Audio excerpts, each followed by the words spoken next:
Relationship में रह रही है शादी से पहले, अगर उसको अगर बच्चा रह गया तो मतलब उसका गार्जियन क्या, उसका नाम क्या, किस रूप में उसको देखना चाहेगा? देखिए, लिव इन वो रिलेशनशिप पति के हो, समाज में जब शादी हो जाता है तो 2 साल के बाद ही लड़कियाँ डाइवोर्स लेती है, तलाक लेती है और चाहती है कि उसी पति से खर्चा ले और नैहर में ऐश आराम करे। गंभीरता से जब अंतर्जातीय विवाह होता है तो समाज में लोग इस तरह मुड़ी उठा के इस तरह नहीं देख सकता है, घर से बाहर निकलना मुश्किल हो जाता है।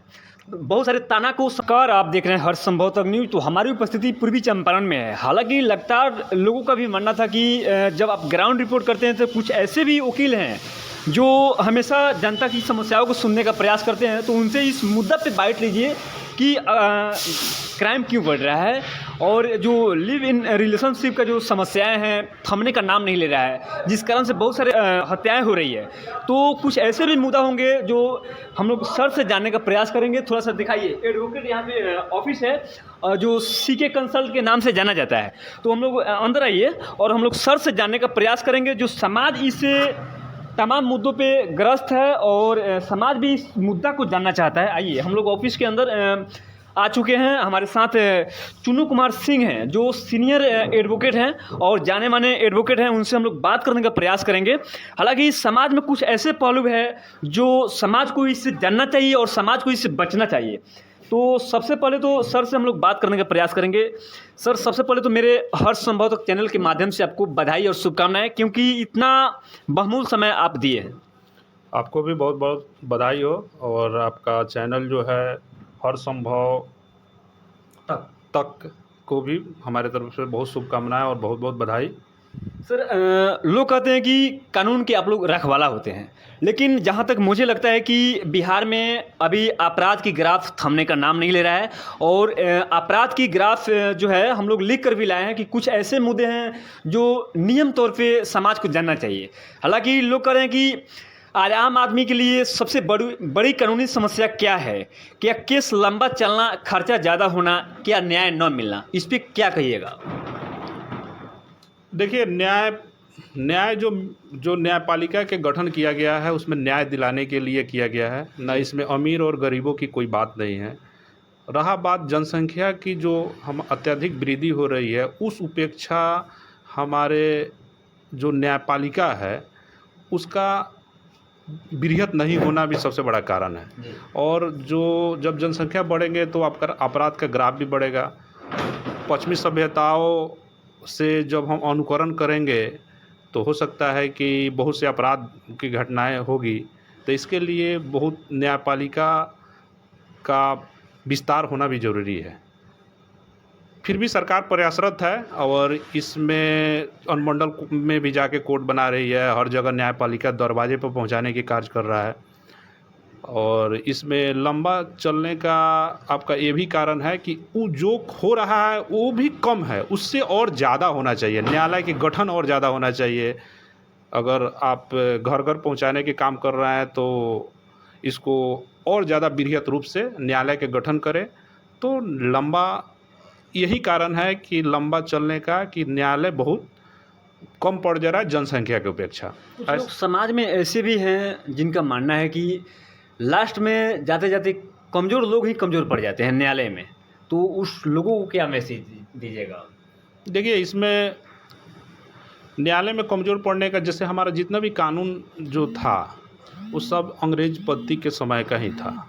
अभी जो सरकार 2023 में बहुत सा कानून में संशोधन करके नया कानून ही बना दी, इससे प्रभाव पड़ा है और इससे बहुत जल्दी किसी को न्याय मिलने का मतलब रास्ता खुला है। पुराना जो कानून था अंग्रेज अपने लिए, खुद अपने लिए बनाए थे और जिसको हम लोग आज तक लेके चल रहे थे। लेकिन अभी जो नया सरकार के द्वारा जो कानून बनाया गया है 2023 में जो आया है, BNS, ये सब जो कानून आया है, इसके अनुसार न्यायपालिका अब काम करना शुरू की है और तो इसमें तत्काल अब न्याय मिलने की संभावना उत्पन्न हो गई है।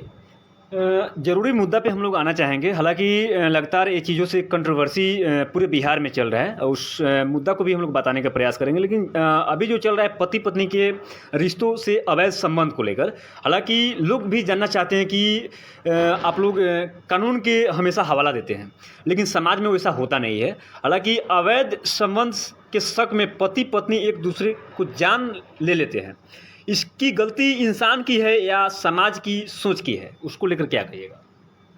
देखिए, इसमें सबसे बड़ी बात है कि हमारा समाज जो है पश्चिमी सभ्यताओं का अनुकरण कर रहा है। जो जी। भारत जो है अब पश्चिमी सभ्यता की जो अनुकरण कर रहा है उसके हिसाब से चल रहा है।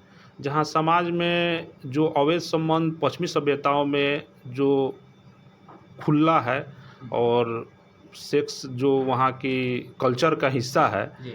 और हमारे कल्चर में सेक्स चाहे वो अवैध संबंध का कल्चर नहीं है। हमारा जो समाज है इसमें जो ये घटनाएं घट रही है, ये जो कुरीतियाँ जो हमारे समाज में आ रही है, ये मानसिक सोच और किसी का अनुकरण करने के चलते हो रहा है। हम पश्चिमी सब संस्कृति को अनुकरण करने के चलते ये सब करते जा रहे हैं। ये इंसान गलत नहीं होता है। हमारी पढ़ाई लिखाई के जो सिस्टम है वो हम पश्चिमी संस्कृति के हिसाब से, पश्चिमी सभ्यताओं के हिसाब से कर रहे हैं। जैसे अभी तो देखिएगा, आपका अंग्रेजी कल्चर हमारा नहीं है, हम लोग हिंदी कल्चर के लोग हैं। और जितना भी जब पढ़ाई हम अंग्रेजी कल्चर, हम हर बच्चे को अंग्रेजी कल्चर पढ़ाना चाह रहे हैं, हमारी संस्कृति से दूर करना चाह रहे हैं, हमारे इतिहास के टॉपिकों से बाहर निकालना चाह रहे हैं, तभी जाके ऐसी कुरीतियाँ फैल रही है। अगर इसके चलते ये सब घटनाएं हो रही है, जो इंसान के विचार में जो घुल मिल गया है, इसके चलते ये घटनाएं, अवैध संबंध के चलते हत्याएं होना आम बात अब हो गई है। हमारे भी देख रहे हैं कि हर जगह अब इस तरह घटनाएं हो रही है। ये सब सभी चीज़ अनुकरण करने के चलते हो रहा है। पश्चिमी कानून इसको क्या अनुमति देता है? कानून इस संबंध को लेकर अवैध संबंध को लेकर कानून अनुमति नहीं देता है। इसमें कुछ दिन पहले सेक्शन में संशोधन हुआ है कि कुछ छूट दिया गया है औरतों को कि अगर वो पर पुरुष के साथ भी अगर जाके 1-2 दिन रह के भी आती है, तो ये चीज़ को ये नहीं है कि पर पुरुष के साथ गई तो संबंध नहीं बनाई। हो सकता है कि किसी मीटिंग में किसी ऑफिशियल वर्क कर रही है उसके हिसाब से जाए, तो इस आधार पर उनको छूट दिया गया है। अब इस पे पुरुष को भी सोचना चाहिए कि हो सकता है कि ये आपके साथ गलत करने नहीं गई है, कोई अवैध संबंध नहीं है। इसमें कुछ ढील है, उस कानून के अंतर्गत जो संशोधन हुआ है उसके अंतर्गत कुछ ढील हुआ है। इसका नाजायज़ जो बातें हैं, ये जो नाजायज़ जो इसका फ़ायदा उठाने की कोशिश जो इंसानी मानसिक ले रहे हैं वो नहीं है। औरत को अगर थोड़ा ढील देना ही ज़रूरी होगा। और अवैध संबंध से इसमें कानून आपको संरक्षण देता है। अवैध संबंध है तो आपको ये भी देता है कि आपको एक 13B क्लॉज बना दिया है हिंदू मैरिज एक्ट में कि आप 13B में म्यूचुअल कंसेंट से आप अलग हो सकते हैं। इसके लिए हत्याएं करने की ज़रूरत नहीं है, आप अलग हो जाइए ना। इसके लिए एक सवाल और रहेगा, हालांकि ये जो है, अगर शादीशुदा महिला का किसी और से संबंध है साबित हो जाए तो कानून पति को क्या अधिकार देता है? कानून अधिकार देता है कि अगर आप मुस्लिम हो या हिंदू हो, आप विवाह विच्छेद करा सकते हैं, म्यूचुअल कंसेंट से अलग हो सकते हैं। आप ये सेक्शन भी जोड़ा है, इसके लिए अधिकार दिया है कि हिंदू मैरिज एक्ट में 13B क्लोज बना दिया, उसके अंतर्गत आपका म्यूचुअल कंसेंट से आप अलग हो जाइए, अलग हो सकते हैं। अवैध संबंध की अगर पता चलता है, सकते हैं। हाँ, अलग हो सकते हैं। कानून इसका आपको सेक्शन 13B जोड़ा है कानून में कि उसके अनुसार आप अलग हो सकते हैं म्यूचुअल कंसेंट से। आप दोनों आदमी का कंसेंट मिल गया कि भाई हम अब अलग रहना चाहते हैं, मेरा संबंध किसी और पर पुरुष के साथ है, चाहे किसी पुरुष को किसी और स्त्री के साथ है, और दोनों आदमी साथ नहीं रहना चाहते हैं, तो वो लोग अलग से एक न्यायालय में मुकदमा करेंगे और उससे अलग हो जाएंगे। ये जो सवाल है, पति या पत्नी एक दूसरे पे झूठा आरोप लगा देते हैं, बेगुनाह को बचाने का तरीका क्या हो सकता है? देखिए, इसमें आजकल जो दहेज उत्पीड़न की बातें आप कर रहे हैं जी। दहेज उत्पीड़न में बहुत सा केस, कुछ केसेस सही है और बहुत सा केसेस गलत भी हो रहे हैं। इसमें हुआ है कि झूठा अगर मुकदमा कोई पत्नी अगर किसी पुरुष को, देखिए ये तो अभी आपको जो कानून बना है महिलाओं के बहुत ही संरक्षण के लिए ये कानून बना है, लेकिन इसका दुरुपयोग भी हो रहा है। एक सेकेंड सर, आपको यहाँ पे रुकना चाहेंगे। लोग जब हम लोग ग्राउंड रिपोर्ट करते हैं, महिलाओं को जब मार दिया जाता है तो वहाँ पे सवाल उत्पन्न होती है। जब हम लोग कवरेज करते हैं तो लोगों का मानना होता है कि अफेयर्स के कारण इस महिला को मारा गया, लेकिन उसका गार्जियन दहेज का हवाला देता है। तो क्या इसमें अगर अफेयर्स हो या दहेज का अगर मामला हो तो क्या आप किसी का जान ले सकते हैं? नहीं, हम लोग को जान लेने का अधिकार हमारा ना कानून देता है, ना न्यायपालिका उस तरह की व्यवस्था भी है, ना कोई अधिकार हमको है, राइट है कि हम इस तरह के कर सकें। अगर अवैध संबंध अगर पता चलता है, तो हम उसको म्यूचुअल कंसेंट से अलग हो सकते हैं। इसमें कानून आपको संरक्षण देता है और बहुत कम समय में आपको अलग होने का एक चांस देता है। तो आप जब उतना दिन बर्दाश्त कर सकते हैं, तो कुछ दिन और बर्दाश्त कीजिए। एक म्यूचुअल कंसेंट से आप लोग एक मुकदमा फाइल कीजिए, परिवार न्याय में अपना से अलग हो जाइए।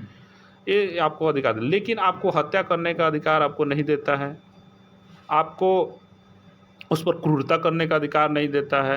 और रहा बात कि ये जो 498 का झूठा मुकदमा, देखिए इस तरह के समाज में जो विचारधाराएं और जो मानसिकता उत्पन्न हुई है जी। 400 जो ये पुरुष और मतलब स्त्री के बीच में जो पति पत्नी की जो संबंध है उसके बीच में, ये जो पुरुष का कुंठित मानसिकताएं जो आज भी बहुत से पुरुषों में आज व्याप्त है कि औरत को घर से नहीं निकलना चाहिए, औरत को आज खाना ही बनाने के लिए काम में रखा गया है। जो इतनी पढ़ी लिखी औरतें जब आ रही है हर जगह उसका मतलब प्रतिनिधित्व कर रही है हर क्षेत्र में, उसको आप अगर अंदर रखना चाहते हैं तो यही आपका ये विवाद का कारण बन रहा है। इसमें झूठा भी होता है कि हर आदमी दहेज ही मांग रहा है, लेकिन ये भी हो रहा है कि आज फ्रीडम को मतलब बाध्य कर रहे हैं, आप उसको रोक रहे हैं उसके फ्रीडम को।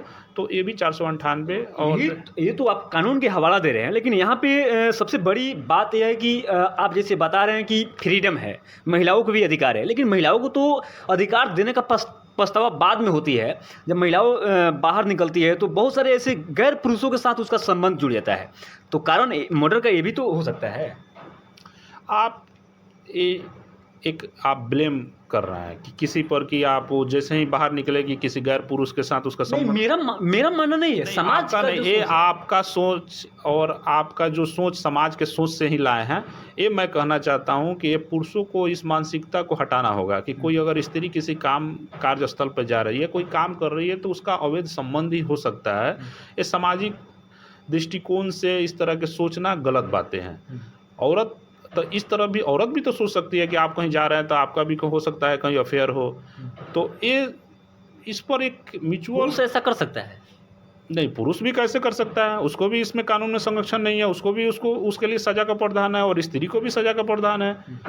लेकिन वो सजा का प्रावधान जो था अभी थोड़ा एक सेक्शन हटा दिया गया है कि इस तरह के कुछ मतलब गलत आ जाते थे कि अवैध संबंध है या है वह है, इसका जो सजा का प्रावधान था उसको हटा दिया गया। लेकिन आपका राइट वहाँ रखा गया है कि आप म्यूचुअल कंसेंट से आप अलग हो सकते हैं। आपको अगर विशेष लगता है कि हाँ ये बुरे गलत है, इस औरत के साथ नहीं रहना है, चाहे इस पुरुष के साथ हमको नहीं रहना है, तो उसको म्यूचुअल कंसेंट होता है, उसको आप लोग जाके अपना अलग हो सकते हैं। लेकिन आपको अपराध करने का छूट आपको कानून नहीं देता है कि आप गलत अपराध कीजिए। अब जो भी बातें बता रहे हैं केवल आप कानून के हवाला दे रहे हैं, लेकिन एक हम लोग इंसान हैं, इंसानियत होने के नाते भी हम लोग समाज में, जिस समाज से हम लोग ताल्लुक़ रखते हैं, तो समाज में अगर कोई लिविंग रिलेशनशिप का जो मामला आता है, जब भी लिव इन रिलेशनशिप में अगर झगड़ा हो जाए तो लड़की या लड़का अपने हक के लिए कहाँ जा सकता है?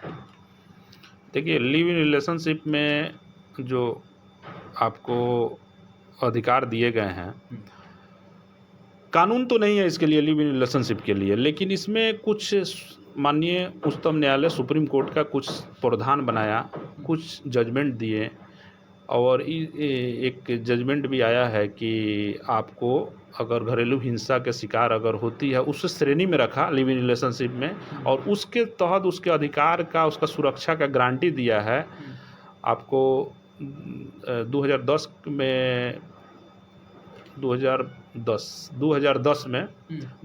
में सुप्रीम कोर्ट का फैसला आया, 2022 में आया है, 2013 में आया है। इसमें आया है कि उनको संरक्षण दिया गया है। घरेलू हिंसा अधिनियम 2005 के अंतर्गत में वो लोग अपना जा सकती है, अपना सुरक्षा कर सकती है। उसको अगर उसमें कोई अगर उसको हिंसा होता है वहाँ पे अपना सुरक्षा प्रदान कर। हम मुद्दा पे जानना चाहते हैं कि समाज के लिए लिव इन रिलेशनशिप सही है या गलत है, लोग जानना चाहते हैं। देखिए, लिव इन रिलेशनशिप बहुत व्यापक आज के डेट में बहुत बड़ी इस पर चर्चा का विषय है, ठीक है। देखिए, लिव इन रिलेशनशिप जो है हम लोग पश्चिमी सभ्यता का अनुकरण करते हैं। अमेरिका, फ्रांस, ब्रिटेन, ऑस्ट्रेलिया, इस सब यहाँ भी आपको विधिमान नहीं माना गया है इस लिव इन रिलेशनशिप को। आप एक साथ रह सकते हैं, विधि का पार्ट माना गया है, कहीं कॉन्ट्रैक्ट माना गया है।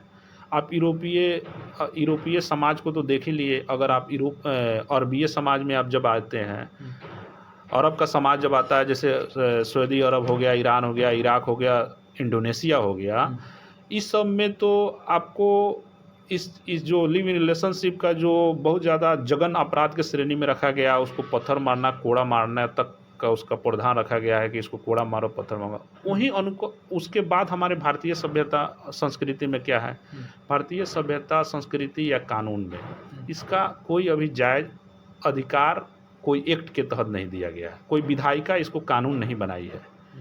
बस परिस्थिति जो उत्पन्न हुआ, प्रगतिशील समाज में जब परिस्थिति उत्पन्न हुआ, किसी पुरुष का सोच हुआ, स्त्री का सोच हुआ, प्रगतिशील समाज जब हुआ, तो इसमें माननीय उच्चतम न्यायालय के पास इस तरह के जब गया तो उनको सोचने पर मजबूर होना पड़ा, और उन्होंने एक व्याख्या इस पर दिया हर में, जैसे 1978 में दिया कि ये विधिमान है, लिव इन रिलेशनशिप विधिमान है और मतलब विधिपूर्ण है, ये गैर कानूनी नहीं है। लेकिन उसमें विधिपूर्ण है क्या, आप कहना क्या चाह रहे हैं? 1978 के अपने प्रावधान में उन्होंने ये दिया है कि वो विधिमान है, लेकिन उसमें कंडीशन लगाया, मानदंड तय किया कि इसमें 3 मापदंड था कि आयु होना चाहिए, एक मैच्योर होना चाहिए, जो आयु मतलब शादी के लिए होता है वो चीज़ होना चाहिए।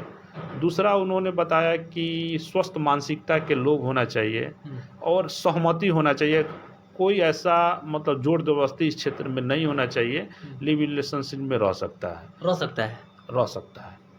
लिव इन इस समाज के लिए सही है? समाज के लिए तो गलत है, हमारी संस्कृति और हमारे समाज में तो ये चीज़ गलत है। समाज में, जिस समाज से हम लोग ताल्लुक़ रखते हैं, समाज में ये भी होता है कि बिना शादी किए हुए लड़का हो या लड़की हो, अगर समाज में गलत तरीके से अगर पकड़े जाते हैं, अवैध संबंध में पकड़े जाते हैं, तो मूड़ी छील के समाज में जूता की माला पहना कर घुमाया जाता है। तो उस समय कानून के हवाला क्यों नहीं दिया जाता है? देखिए, ये सब जितना भी आप जो एक चीज़ नाबालिग के साथ अगर इस तरह होता है, तो आप फिर भी आपको अधिकार नहीं देता है किसी को मूड़ी छील कर किसी को बेइज्जत करना। इस सब के लिए भी कानून बना हुआ है, आपको इसके लिए भी सज़ा मिल सकती है। तो उस समय क्या करना चाहिए? क्या करना चाहिए? वो आवेदन देगा, उसको थाना में आवेदन देगा, उनके ऊपर कार्रवाई होगी, क्योंकि आप बेइज्जत नहीं कर सकते हैं। अगर नाबालिग अवस्था में हुआ है तो उसको तो आपको समझाया जा सकता है। अगर बालिग अवस्था में है, अगर कुछ अवैध संबंध बनाते हुए अगर कहीं पकड़ा जाता है, उसके साथ उदंड व्यवहार करना आपकी नियति नहीं है, कानून आपको संरक्षण नहीं देता है। आप उसको बढ़ावा दे रहे हैं क्या? देखिए, कानून हम बता रहे हैं, पक्ष बता रहे हैं, हम बढ़ावा नहीं दे रहे हैं। हम सामाजिक सोच के हिसाब से हम बातें तो कर रहे हैं, लेकिन कानून को रूप दे रहे हैं इसका। कानून में आपको हम बताने की कोशिश कर रहे हैं कि जो समाज में हर काम होता है वो सही नहीं होता है। कानून चलाने के लिए सामाजिक सोच की ज़रूरत नहीं होती है, कानून की ज़रूरत होती है समाज को चलाने के लिए। तो हम सामाजिक सोच की बातें नहीं कर रहे हैं, हम कानून की बातें कर रहे हैं, और हमेशा हम कानून की ही बातें करेंगे, काहे कि हम लोग कानून को जानते हैं, तो कानून को समझा रहे हैं। ठीक है, तो आपका मानना है कि रिलेशनशिप सही है? लिव इन रिलेशनशिप देखिए, हमारे संस्कृति में सही नहीं है, लेकिन आपकी परिस्थिति और प्रगतिशील समाज में इस तरह की व्यवस्था उत्पन्न हो गई है कि आप विधायिका को चाहिए कि इसके लिए कानून बनाए। नहीं, सामाजिक तौर पे आप क्या देखना चाहते हैं? सामाजिक तौर पर हमारी संस्कृति और हमारी कल्चर जो पश्चिमी सभ्यता नहीं अपनाई है, तो हम क्यों अपनाएंगे? और ये ठीक भी नहीं है। हमारी संस्कृति में विवाह ही सबसे पवित्र माना जाता है। इलाहाबाद हाई कोर्ट ने भी कहा, विवाह पर टिप्पणी करते हुए कहा है कि हम जानवर नहीं हैं कि हम मौसम के अनुसार अपने पार्टनर को बदल लेंगे। ये स्वस्थ और अच्छा मानसिकता नहीं है ये हमारे समाज में। मतलब मतलब मानसिकता स्वस्थ मानसिकता नहीं है कि जानवरों की तरह हम अपना पार्टनर बदलते रहें। विवाह में एक सुरक्षा होती है। इस विवाह के बारे में बहुत बार टिप्पणी किया है इलाहाबाद हाई कोर्ट, और यही लिव इन रिलेशनशिप के सवाल पर गया था तो उन्होंने टिप्पणी किया, और हम लोग को जानवरों के बराबर वो बताया कि जानवर हम नहीं हैं कि हम अपने मौसम के अनुसार अपने पार्टनर को बदल दें। इलाहाबाद हाई कोर्ट किया, लेकिन बहुत से डिसीजन और माननीय सुप्रीम कोर्ट के पास जब इस तरह का गया तो उन्होंने, अब जैसे आपको बताते हैं, लिव इन रिलेशनशिप में आप एक सवाल आप नहीं पूछे हैं, लेकिन हम आपको बता देते हैं। अब उनसे उत्पन्न होने वाले, अब हो सकता है लिव इन रिलेशनशिप है तो बच्चे भी पैदा हो सकते हैं, यही तो हम इसी पे तो आना चाहते थे। अगर लड़कियां अगर रिलेशनशिप में रह रही है शादी से पहले, अगर उसको अगर बच्चा रह गया तो मतलब उसका गार्जियन क्या, उसका नाम क्या, किस रूप में उसको देखना चाहेगा? देखिए, लिव इन वो रिलेशनशिप, पति के हो सकता है या उसका नाम कैसे प्रदर्शित हाँ कर सकता है? बताना, लिव इन रिलेशनशिप में, जी लिव इन रिलेशनशिप से अगर कोई बच्चा अगर पैदा होता है, जी पर लिव इन रिलेशनशिप को समझिए, वो लिव इन रिलेशनशिप में अगर आप हैं तो क्षणिक नहीं है। आप क्षणिक देर के लिए किसी साथ रहते हैं तो आप इसको लिव इन रिलेशनशिप नहीं कर सकते हैं। इसे लॉन्ग टर्म आपको साबित करना होगा कि हम लॉन्ग टर्म से किसी के साथ हैं, लिव इन रिलेशनशिप में ही हैं लेकिन लॉन्ग टर्म से साथ हैं। तो इससे उत्पन्न होने वाले अगर बच्चे, वो धर्मज बच्चे होंगे। धर्मज के मतलब होता है जो वैध विवाह से जो उत्पन्न होते हैं वही अधिकार उसको भी मिलेगा जो वैध विवाह से उत्पन्न बच्चे का होता है। ये सुप्रीम कोर्ट, माननीय उच्चतम न्यायालय, माननीय सुप्रीम कोर्ट ने इसका डिसीजन दिया है, 2022 में दिया है कि बच्चे धर्मज होंगे। और एक तो लड़की ऐसी है जो मानवी तनेजा करके उसका नाम है, जो डिबेट में आके ऐसी बातें कर रही है कि जिस तरह टेस्ट ड्राइव हम लोग गाड़ी खरीदने के लिए टेस्ट ड्राइव करते हैं, उस तरह शादी से पहले हम लोगों को रिलेशनशिप जरूरी है। क्या कहिएगा? नहीं, ये तो मतलब ये हमारे संस्कृति और कल्चर का हिस्सा नहीं है जो वो बोल रही है। हमारे संस्कृति और कल्चर में शादी ही सबसे बड़ी बात है, और शादी के लिए संस्कार बनाए गए हैं, वो हमारी परंपरा है, हमारी मतलब हम चलने का एक समाज का ढांचा निर्माण करने का एक रूप है शादी। जी और इसलिए हम लोग शादी को, शादी ही बेहतर है। वो टेस्ट ड्राइव वाला जो बातें हैं वो मतलब एक अशुद्ध, महिला होकर ऐसे भाषा का प्रयोग करना। देखिए महिला या पुरुष सी बातें नहीं है। इस तरह की हम लोग हर चीज़ को महिला और पुरुष में नहीं तुलना कीजिए।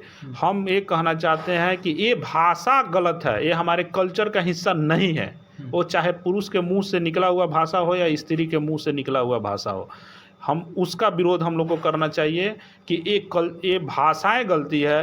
ये स्त्री के प्रति हमारा विरोध नहीं है, क्योंकि हर स्त्री को उसके साथ तुलना करना अच्छी बात नहीं है। एक सवाल सर जाते जाते रहेगा, हालांकि लोग इस पे ज़्यादा कंट्रोवर्सी हुआ, बहुत सारी विवादें हुई। जो अनुरुद्धाचार्य जी महाराज हैं, जो उनका कथा चलता है, लाखों नहीं करोड़ों लोग उनको देखता है, सुनता है, लेकिन एक कथा में उन्होंने जो स्पीच दिया, उनका मानना था कि 14 साल की उम्र में लड़कियां की शादी हो जाती थी तो लड़कियां अपने परिवार बाल बच्चे के साथ घुल मिल जाती थी, लेकिन वही लड़की जो 25 साल की उम्र में शादी हो रहा है तो इस पे अभद्र भाषाओं का उन्होंने प्रयोग किया। तो क्या ऐसे कथावाचक को इस पे बयान देना चाहिए? देखिए, वो कथावाचक जो लोग हैं वो सनातन धर्म के जानकार लोग हैं, और उन्होंने क्या सोचकर किया उनका अपना विचार है। लेकिन हमारी सनातन धर्म के जो कथावाचक हैं, जो बड़े लोग हैं, जी उन पर उनके विचार से इस देश का कानून नहीं चलेगा। जी हमारी कानून संविधान से चलेगा। संविधान के में मौलिक अधिकार में जो अनुच्छेद 21 है वो हमको जीवन की स्वतंत्रता का अधिकार देता है। अब उन्होंने कुछ बातें बोली कि 25 बरस में जो शादी होती है तब तक वो लड़की कुछ मतलब ये बहुत अभद्र भाषा के प्रयोग जो किया, उनको जीवन की स्वतंत्रता का अधिकार को अब नहीं छीन सकते हैं। लिव इन रिलेशनशिप भी उसी के अंतर्गत में आता है, जीवन की स्वतंत्रता के अधिकार उसके अंतर्गत आता है। इनके अब इन कथावाचक लोग का हम विरोध नहीं करेंगे, चाहे उनके बातों को हम ज़्यादा काटेंगे नहीं। उन्होंने अपना क्या कहा वो अपना सनातन धर्म में, लेकिन कानूनतः उन्होंने गलत कहा। 14 बरस की बच्ची का शादी होना और 15 बरस के बच्चों को शादी होना, क्योंकि ये ज़िंदगी चलाने के लिए भी कुछ ज़रूरतें होती हैं। जी उस ज़रूरत 14 बरस में आप क्या कर लीजिएगा? ज़्यादा से ज़्यादा मैट्रिक पास भी नहीं कर पाइएगा। और एक आज के युग में जो भीड़ चाल की जो जीवन है, उस 14 बरस में आप क्या अर्जित कर लीजिएगा कि आप अपने पत्नी और अपने बच्चों को कुछ दे सकते हैं? जी तो इसके लिए तो जो कानून सरकार का मापदंड है, कानून के अनुसार जो मापदंड है वही सही है। 25 बरस 30 बरस में ये भी नहीं है कि मिनिमम डाला गया, मैक्सिमम का कोई उसमें प्रावधान नहीं दिया गया है। तो मैक्सिमम में आप 25 बरस आप मैक्सिमम वहाँ डाल दिए कि 25 बरस तक ले नहीं हुआ, और 14 बरस में तो मिनिमम यहाँ 18 बरस है लड़कियों के लिए, पुरुषों के लिए 21 बरस है। मैक्सिमम में उसको नहीं रोका गया, और मैक्सिमम कहीं भी जा सकते हैं। जब कानून उसको नहीं रोकता है तो अब 25 या 50 में क्या अंतर है? तमाम ऐसे सवाल थी जिस पे हम लोग लगातार बात करने का प्रयास कर रहे थे। समाज को इससे जागरूक भी करने का हम लोग का उद्देश्य था, क्योंकि समाज के लोग जानना भी चाहते थे कि बड़े और छोटे के लिए कानून का जो सीमित दायरा होता है उसमें बड़े लोगों की डिग्री हो जाती है, छोटे लोग उससे परेशान होते हैं लेकिन आखिरकार हार जाते हैं। उस पर भी इन्होंने अपना बात रखे। लिव इन रिलेशनशिप का जहाँ तक लगातार कंट्रोवर्सी चल रहा था उस पर भी इन्होंने बताया। लेकिन सर एक सवाल और रहेगा, जो अंतर्जातीय विवाह को लेकर समाज में हाल ही में एक डीएमसीएच दरभंगा कॉलेज की एक छात्रा और जो एक लड़का लड़की थी, राहुल और अनुप्रिया झा। राहुल जो लड़का था वो मंडल समाज से आता था और लड़की जो थी अनुप्रिया झा वो बड़े समाज से आती थी, उन लोगों का मानना था। तो भाग के उन्होंने शादी किया, लव मैरिज, अंतर्जातीय विवाह, जिस कारण से उसके पिता ने उसको अपने ही दामाद को गोली मार के हत्या कर दिया। तो क्या अंतर्जातीय विवाह समाज के लिए सही है या गलत है? क्या कानून उसको अनुमति देता है? देखिए, कानून अंतर्जातीय विवाह का भी अनुमति देता है, इसमें कोई विभेद नहीं किया है। और रहा बात कि कानून में, देखिए ये समाज की जो परिस्थिति होती है ना जी, जैसे ऑनर किलिंग, जो इसको आप ऑनर किलिंग भी बोल सकते हैं कि अपने रुआब और अपने प्रतिष्ठा के लिए किसी मतलब बेटी अगर चली जाती है तो उसके पति को हत्या कर देना, जब बेटी को ही हत्या कर देना।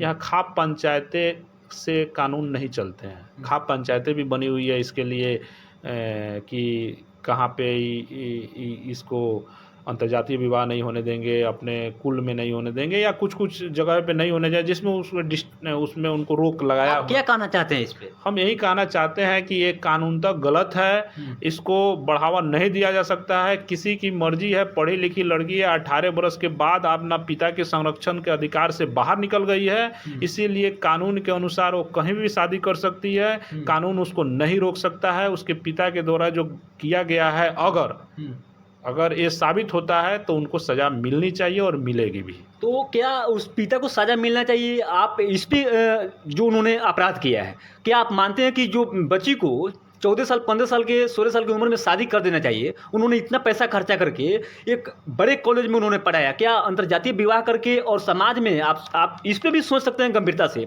जब अंतर्जातीय विवाह होता है तो समाज में लोग इस तरह मुड़ी उठा के इस तरह नहीं देख सकता है, घर से बाहर निकलना मुश्किल हो जाता है, बहुत सारे ताना को, समस्याओं को सुनना पड़ता है, झेलना पड़ता है। तो उस पिता पे क्या बीत रही होगी?